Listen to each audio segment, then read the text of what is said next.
connaissez le verset 2 Corinthiens 5, verset 17. 2 Corinthiens, verset 5, 17. Quand tu pries pour tes enfants, tu imposes les mains, tu confesses ces versets. Nous sommes une nouvelle créature. Je vous ai donné le pouvoir de sursauter, d'éviter, de marcher pour dire d'écraser, de marcher sur les serpents et les scorpions, parce que les serpents et les scorpions, ils vont mordre tes pieds pour t'empêcher de continuer. Et de marcher sur toute la puissance de l'ennemi, et rien ne pourra nous nuire. Il a effacé l'acte dont les ordonnances nous condamnaient et qui subsistait contre nous, et il l'a détruit en le clouant à la croix. Verset 15, il a dépouillé les dominations et les autorités. Il les a livrés publiquement en spectacle, en triomphant d'elles par la croix. Ces 3 versets, ce sont des bombes atomiques spirituelles. Le diable ne peut pas résister quand tu prononces ces paroles avec foi.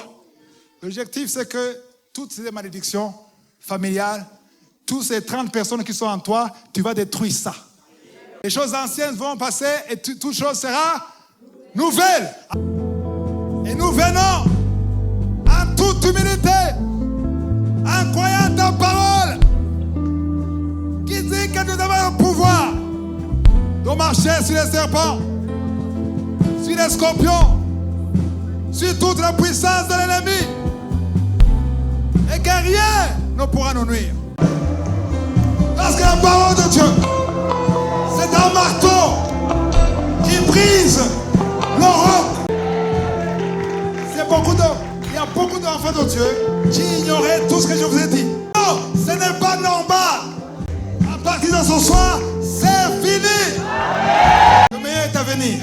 Parce que quand vous témoignez, c'est une arme contre le diable. Et ce qui est important, alléluia, ça, tu ne peux pas briser la malédiction quand tu n'es pas une nouvelle créature. 2 Corinthiens 5, 17, il faut venir à Christ. Parle avec eux pour qu'il vous aide, pour que vous soyez nés de nouveau, afin que vous puissiez briser les malédictions familiales.